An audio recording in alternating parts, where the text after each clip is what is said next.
The most recent film of the Dragon Ball franchise, Dragon Ball Super Superhero, has introduced a bunch of new concepts that could be utilized in different ways in the story. So that begs the question, what if Superhero happened early? This new timeline will begin during the beginning of Dragon Ball Super, specifically in Resurrection F. One change that we will have here is that the Frieza Force doesn't show up at Earth to revive Frieza and King Cold. So instead of Resurrection F happening, this is where the events of Superhero begin. The events of the movie would go pretty much the same, besides some small changes like Pan not being involved, and Videl is held hostage instead. Cellmax and the Gammas would obviously be weaker, because they wouldn't have as much data as they did in canon, but they would still be the same threat they were in canon, leading to Gamma 2's sacrifice. Like in the movie, Piccolo would still achieve his ultimate in orange forms, and as for Gohan, the battles with the Gammas would be the push that he needed to unlock ultimate again, along with awakening into his beast form as well to defeat Cellmax. After the movie concludes, Goku and Vegeta would have obviously came back to Earth upon sensing the crazy events that occurred, and were surprised to find out what happened. The two were also even more shocked to see Piccolo and Gohan with new forms of power, and just how strong they were in these transformations. From here, Piccolo and Gohan would begin training with each other once again, as they, well mainly just Gohan, realized they couldn't be slacking off anymore. The Universe 6 tournament would eventually come around, with the team being Goku, Vegeta, Piccolo, Gohan, and Gamma 1. Beerus wouldn't actually need Banaka here as a motivator for Goku and Vegeta, as the new forms achieved by Piccolo and Gohan after the events of Superhero were more than enough to motivate them. Gohan was actually able to reschedule his conference thing, so he'd be able to participate, and as for Gamma 1, he was able to set some time aside to participate as well. So, Goku and Vegeta would begin their training in the time chamber, going in there for 3 years like they did originally. They'd invite Gohan, Piccolo, and Gamma 1 to train with them, but all three refuse. So after some time, the tournament comes around, with all the Universe 7 contestants passing the written test. The first couple fights would go the same, with Goku beating Watamo and losing to Frost Poison. Gamma 1 along with Jocko call out Frost for cheating, with Vegeta wanting to go in and beat Frost up, but Piccolo says that he'll handle this, as it was his turn anyways. Piccolo then steps into the ring and absolutely pummels Frost around. He wouldn't even need to transform either, as Piccolo had gotten some huge gains after the events of Superhero, along with the training he did afterwards. So in just his base form, he'd beat Frost around before he threw him out of the ring. Cabba is up next to fight Piccolo, but Vegeta swaps with him, and they fight like in canon, with Cabba losing Super Saiyan before he's knocked out. Then Vegeta's up, but Gamma 1 requests to swap with Vegeta, as he was intrigued by the Metal Man. Vegeta agrees to this, with Gamma 1 then stepping into the ring, challenging Vegeta to a battle. This fight would be where Gamma 1 could finally show off how much stronger he's become, along with the upgrades Bulma gave him. One of the first upgrades Bulma gave Gamma 1 was an infinite energy engine, like what Android 17 and 18 had. So during the battle, the Gamma never got exhausted or tired at all, and kept fighting on against Vegeta. Even when Vegeta started to use his heat and magma against Gamma 1, the Gamma wasn't affected much at all by this. Gamma 1 also had a pretty substantial power advantage over Vegeta, but even this power wasn't enough to take down Vegeta easily. This fight between the two would be decently long, with neither machines giving in. Gamma 1 then yelled as he powered up before he rushed at the Metal Man. Vegeta began to go on the defense, with the Gamma's powerful blows pushing him closer and closer to the edge of the ring. Vegeta noticed this and tried to strike Gamma, but he evaded. Gamma 1 then flew back into the air and fired a massive red blast down at Vegeta. Vegeta fired a lava blast from his mouth in response to this, with both beams clashing. Then, Gamma 1 fired another blast, which destroyed the ground beneath Vegeta, causing him to fall out of bounds. Gamma 1 was then declared the winner, and was up against Hit next, but I think you all know where this is going to go. Hit is able to completely fold Gamma 1, proceeding to eliminate him before Vegeta's up next. And even though Vegeta would have a little more insight on how Hit fights, this would lead to him getting knocked out like in the original story, and now Piccolo's up to fight Hit. However, Gohan wants to swap with Piccolo, as he hasn't even gotten a chance to fight yet, with Piccolo understanding and agreeing to this. Gohan walks into the tournament arena, with both the Hybrid Saiyan and Hit getting into their fighting positions. Gohan will start off in base like his father Goku did in canon, attempting to predict and analyze Hit's fighting style before he goes into Ultimate. Ultimate Gohan and Hit then clash, with Gohan's power actually being enough to overpower Hit. After the insane gains Gohan would have gotten after Superhero, his Ultimate form was more than enough to overwhelm Hit. However, Hit had an advantage over Gohan through his time skip ability, and after being overwhelmed by Gohan, Hit began to adapt and improve his time skip. Now, the two were evenly matched, with Gohan also beginning to grow during their fight. As they battle, both Gohan and Hit become more powerful as they adapt to the other's strength and abilities, but it's pretty clear that Gohan is on the losing side here. He begins to falter, being caught in more of Hit's precise and powerful attacks, leading to Gohan being knocked around by the assassin. Gohan tries to power up further, using everything he's got, but even this can't keep up with Hit's rapid improvement. Gohan continues to get beaten around, and as a result, his anger begins to flare flare to new heights. Gohan's eyes then become red before he roars out, his power and aura exploding outwards, sending Hit back. Pink and red lightning crackles around Gohan as his hair extends outwards, with Gohan finally ascending to his beast form for the first time since the battle against Cell Max. Everybody is shocked to see this power from Gohan, especially Goku and Vegeta, as they knew Gohan had become stronger, but to this extent was insane. Hit was also stunned at his power, but he brushed that aside as he saw Gohan charging towards him. Hit proceeds to use his time skip ability, ready to strike Gohan, but his eyes widen in shock as he notices Gohan is actually moving in his time skip. Before he could even react, Hit was punched hard in the gut by Gohan, and this single punch was the hardest he's ever been hit, with Hit coughing up blood as a result. Gohan then yells that he kicks Hit back, sending him into the air before he bursts upwards, knocking Hit back to the ground. Hit quickly got up and attempted to do any sort of damage to Gohan, but Gohan's new beast form was so powerful that Hit could not do anything against him now. All of Hit's attacks were easily parried and countered, inevitably leading to Hit being knocked out of the arena, before Gohan falls out of his beast form and into base. Universe 7 is then declared the winner, with Beerus winning the Super Dragon Balls. Zeno still shows up, and Matt goes the same, and Goku would also befriend him. Beerus then uses his wish to restore Universe 6's Earth, with everybody returning to Universe 7 afterwards, and back to their normal lives. Goku and Vegeta, along with Beerus and Whis, would have requested for Gohan and Piccolo to come and train with them, but the two refused as they'd much rather continue their training on Earth. Not only that, but Gohan and Piccolo know they would need to be on Earth just in case something were to happen without Goku and Vegeta around, and this fact is only made more apparent after the events of Super Hero took place. So, Gohan and Piccolo would continue their training, but Gamma 1 would actually decide to join them whenever he isn't helping out Dr. Hito and Bulma at Capsule Corp. But anyways, let's head over to the future timeline. This is where we see future Trunks, who is being attacked by Gohan Black. Because of Gohan Beast's crazy power, along with the fact that he was the strongest that actually fought in the tournament, Zamasu decides to steal his body instead. With Zamasu stealing Gohan's body, this would also completely devastate future Trunks, way more than Goku Black did in canon. To Trunks, he thought that his old master was somehow back from the dead, stronger than ever, and was now destroying the future that they had fought so hard to protect. And even when Trunks utilized his Super Saiyan 2 form against Black, it couldn't do anything against the monster. Eventually, Gohan Black would kill future Bulma as Trunks escapes to the past while Mai holds off Black. He'd crash land into the present timeline's Capsule Corp and would wake up after some time. Surrounding him are the Z Fighters, and Trunks is happy to see them. However, upon seeing Gohan, he goes in to attack. Gohan, of course, is able to easily stop Trunks, with Bulma smacking Trunks before the future warrior begins to explain. Then, Gohan Black showed up through a portal in the sky and began a battle with Gohan himself. Gohan was shocked at his doppelganger's power, with Gohan actually being pushed to go into Ultimate to combat Gohan Black's power. Then, Gohan realized he had to finish this as quickly as possible, so he powered up even further into his beast form, with the power blowing Black away. Gohan proceeds to charge up a Kamehameha before he fires it at Black. However, he's pulled back into the future before the blast can make contact with him. From here, Cell's time machine would be fixed up, with Gohan going along with Beerus and Whis to investigate Zamasu. After a short bit of time, the group is ready to go to the future timeline to put an end to Gohan Black. The group going will be Goku, Gohan, Vegeta, and future Trunks. They'd eventually arrive, with Vegeta showing off Super Saiyan Blue and attempting to fight Gohan Black, but he's quickly beaten into the ground. Trunks would take Vegeta over to the time machine to make sure he doesn't die before he joins in the fight alongside Black, with Gohan who's gone into Ultimate and Goku's transformed into Super Saiyan Blue. Though, this 3v1 doesn't last long as an ally joins Black, with this of course being future Zamasu. Together, Black and Zamasu overpower the trio, but they come up with a plan as Trunks begins to fight Zamasu alone, holding him off to the best of his ability while Gohan and Goku fight against Black. Ultimate Gohan and Super Saiyan Blue Goku tag team the insanely powerful Gohan Black, overwhelming the fake Gohan and pushing him back. Then the real Gohan takes over as he transforms into Beast to finish up the battle, pummeling Gohan Black around, but this beatdown causes something that's pretty terrifying to occur. As he's beaten around, Gohan Black's anger, rage, and power begins to flare as his power begins to excel to new heights. Then Gohan Black snaps as he screams out, his power completely skyrocketing and blowing everyone away. His hair has now become white and extended outwards, along with his eyes shifting colors and his aura changing to a corrupted version of Gohan's, with pink and red lightning crackling around. Gohan Black had awakened, now unlocking his own beast form. Also, a quick side note, I just gotta give a huge thank you to Makusu for making these insanely good Gohan Beast and Gohan Black renders, which should be on screen right now. After you're done watching this video, make sure that you check out Makusu's insanely good artwork on both his DeviantArt and Instagram page. The link to both of those will be in the description and pinned comments, and and I honestly just can't thank you enough for these goated renders, man. But anyways, let's get back to the story. The insane power of Beast Gohan Black was way too much for even Gohan in his own beast form to handle, as now he was being completely overwhelmed. Even when Goku joined in to help him out, the tides of the battle completely turn as Gohan and Goku are beaten to a pulp before they're knocked backwards. Gohan Black then begins to charge a Kamehameha before he fires his attack, forcing Goku and Gohan to blast back themselves. Even with this though, Black's attack is able to overpower theirs,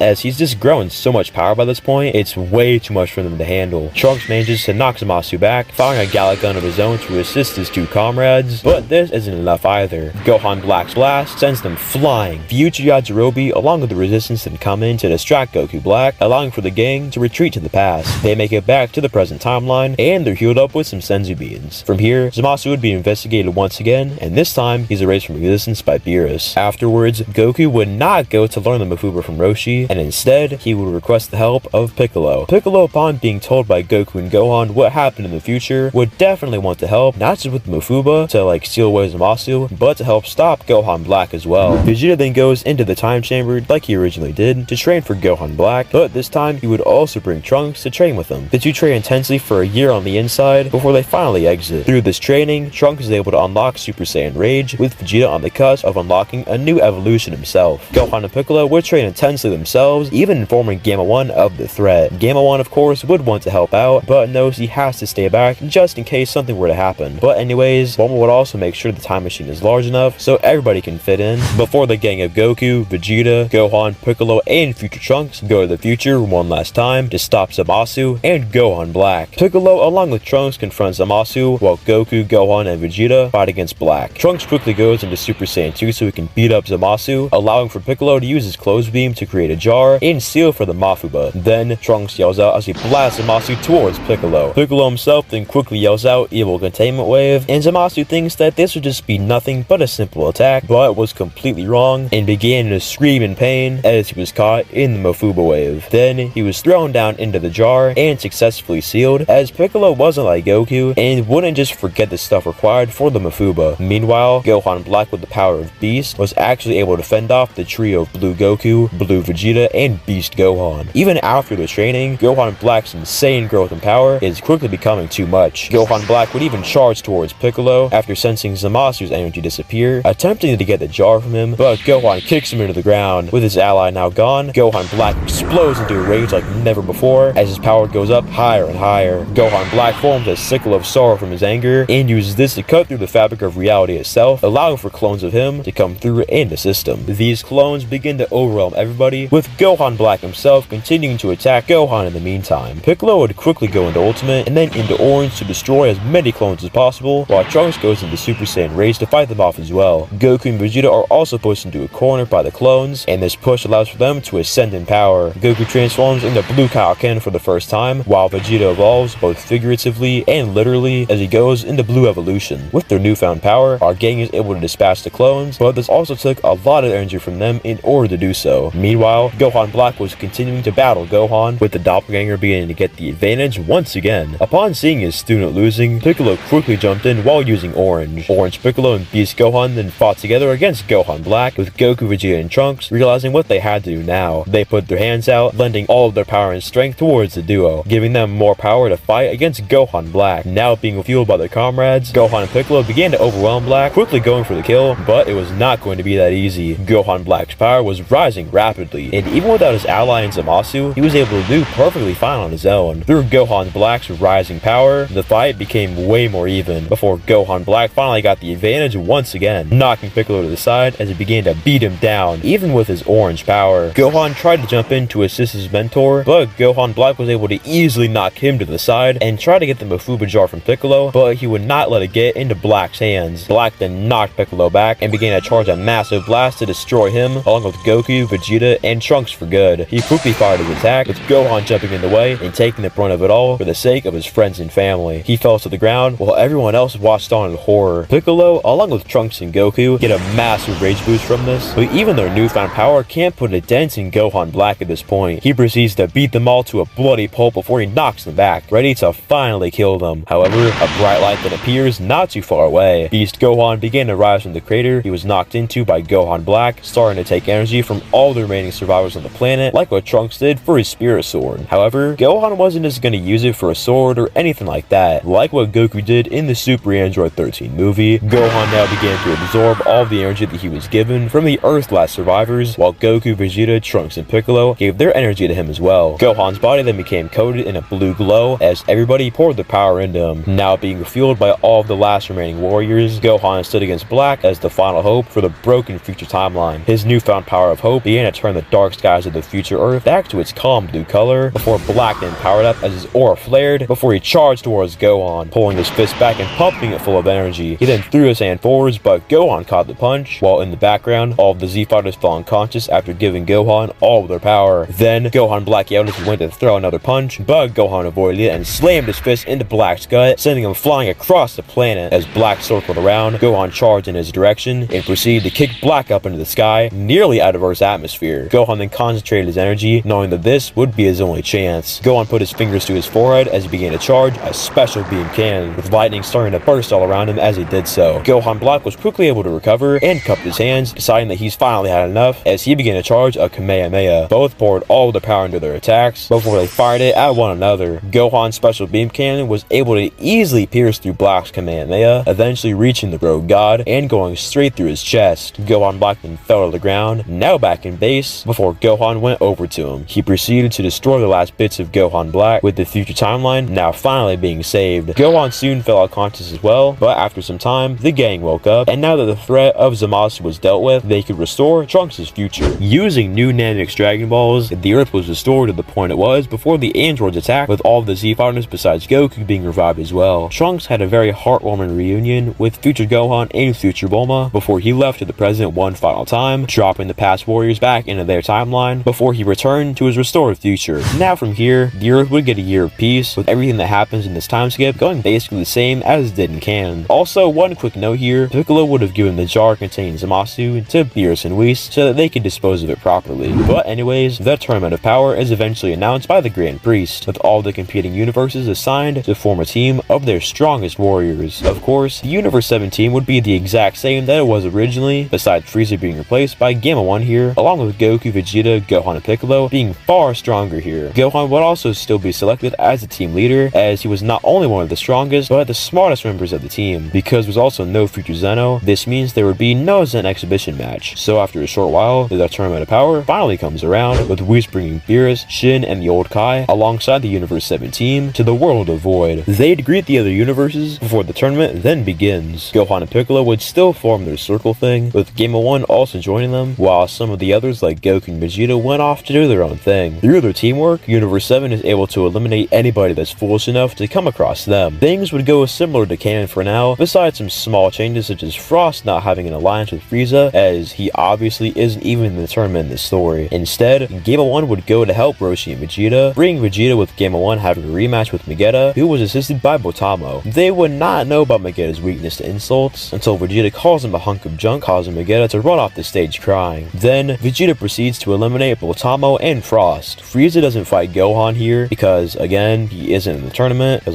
he wasn't revived. Eventually, Goku would challenge Jiren as he wanted to test himself. Gohan would want to fight Jiren, but lets his father do so as he wants to see what he's capable of. This would lead to Goku unlocking Ultra Instinct Omen and fighting Jiren like he did originally. He would also still be eliminated by Jiren, and after some time, Kale and Caulifla confront the Jiren Goku, but they're stopped by Gamma 1. Gamma 1 wants to fight them, and the Universe 6 Saiyans obviously aren't going to turn down this battle. Gamma 1 begins to battle with the two, easily overpowering them and forcing them to fuse into Kefla. Gamma 1 is able to still keep up with the fusion, but when she goes Super Saiyan 2, the Gamma finally begins to have a match. Remember that in the actual superhero movie, both Gamma 1 and 2 could be scaled to Super Saiyan Blue level or higher. In the anime, Kefla as a Super Saiyan was only able to fight against a weakened Blue Goku after he fought Jiren. At this point, Gamma 1 will be far stronger than Goku from canon when he fought Kefla, so he would actually push the fusion to go Super Saiyan 2. Super Saiyan 2 Kefla and Gamma 1 clash, while Vegeta takes on Topo, Gohan and 17 fight against Dispo, and Piccolo confront Cellino and Purina. Things begin heating up as battles begin unfolding all across the tournament. Gohan and 17 work together against Dispo, with 17 using his barriers to trap Dispo, preventing him from being able to use his speed. Gohan doesn't eliminate himself in Dispo here, as both 17 and Gohan are more than powerful enough to take the speedster down now that he's trapped. As for Goku, he fought against Universe 2's Warriors of Love, with Gohan assisting him in doing so. Meanwhile, Piccolo confronted Cell and Purina. He discussed something with the two Namekians of Universe 6, and the duo would explain their backstory and how they fused with all the Namekians' population. They explained how they've decided to stay out of fighting to let their spirits and souls calm from all those minds and powers being fused into only two bodies. Piccolo understands this and offers to help the two Namekians. The three of them then begin to meditate, with Piccolo helping Cell and Purina to calm their minds, spirit, and souls. Of course, some people will try to attack them while they meditate, but those that are dumb enough to do so would be effortlessly eliminated. Piccolo would also teach Cell and Purina how to unleash their inner powers, sort of like how Goku taught Kefla Super Saiyan 2. This leads to the two Namekians awakening, being surrounded by a green aura as their skin becomes a lime color, and the duo unlock their own ultimate forms. Piccolo responds by transforming into his own ultimate form, smiling at their new evolution, before Ultimate Piccolo begins to battle with Ultimate Cell and Purina. Back with Gamma 1, he continued to battle against Kefla, starting to get overwhelmed at her rising power. However, Gamma 1 had something that she didn't, that being infinite energy. Gamma 1 drew out the fight, going on the defensive for the most part and stalling, causing Kefla to use up more and more of her power, eventually leading to her defusing, before Gamma 1 proceeds to eliminate both Kale and Kefla. After this, Gamma 1 goes in to assist 17 against the newly formed threat of Antagonistic. The two androids fight together against the giant kaiju that is Antagonistic and work surprisingly well alongside one another. They use their unique abilities and techniques to trip Antagonistic up, allowing them to catch him in more of their attacks. Then, Gamma 1 and 17 cause Antagonistic to fall to the ground before they begin to run up his arms. Antagonistic then gets up, knocking the two off of his arms before he fires a giant mouth blast towards the two, but the duo flies through it, with 17 using his barrier while Gamma 1 uses one of his own. The two then burst from Antagonistic's blast, condensing their barriers around their fists before they yell as they slam it into Antagonistic's head crystal, shattering it and eliminating the giant. Meanwhile, a Super Saiyan Blue Vegeta was going at it against Topo. The two clashed, trading powerful blows and pushed each other to their limit, eventually resulting in both going to an even further level of power. A dark blue aura surrounded Vegeta as he yelled out, powering up into Blue Evolution, while Topo was consumed by a menacing purple aura, transforming into his God of Destruction state. The two then continue their battle, with each attack thrown shaking the arena. At the same time, Piccolo continued to battle with Cell and Purina, and the three Namekians radiating off an insane amount of power as they fought. Powerful bolts of electricity bursted all throughout the area as the three Namekians battled, and this was a very intense one too. Even though Piccolo would be way stronger than in canon here, the insane boost in power from the ultimate form would help put Cell and Purina onto his level. Not just that, but since they're fighting and working together, the two Universe 6 Namekians are actually overwhelming Piccolo. The two would push Piccolo back before the three Namekians temporarily stopped their fight. By this point, the only remaining universes were now just Universe 7, 6, and 11. Universe 7, of course, still had Goku, Vegeta, Gohan, 17, Gamma 1, and Piccolo. For Universe 6, they only had Cell and Purina left, with Universe 11 down to just Topo and Jiren. But anyways, Piccolo discussed something with Cell and Purina. There was actually a level of power beyond the ultimate form, though they would not be able to unlock it as they were now. The two understand what he means, but now we cut to see what Goku's doing. Goku was in Super Saiyan Blue, fighting Jiren alongside Beast Gohan, 17, and Gamma 1. Soon after, Vegeta would join with Blue Evolution to assist them after he managed to defeat Topo. Jiren would begin to get overwhelmed against the five warriors, leading to him unleashing his full power, awakening as his power skyrockets before he begins to pummel them around. His first two targets are 17 and Gamma 1, as their infinite energy is going to be a problem. Jiren quickly goes after them, battering Goku and Vegeta to the side, with Gohan being the only one strong enough to contend against him. Jiren then fires a blast that is able to temporarily send Gohan back into some of the tournament debris, and he used this chance to knock 17 and Gamma 1 off of the ring before anybody could save them. Then Gohan powers up and charges towards Jiren, who had just knocked Vegeta out of the ring as well. He kicks Jiren away before he could harm his dad any further, with Gohan becoming more depleted of energy as this fight went on. Goku and Gohan fought together against the awakened Jiren, and this would have pushed Goku into unlocking Ultra Instinct Omen. Jiren fought against the duo, but they then stopped their battle as two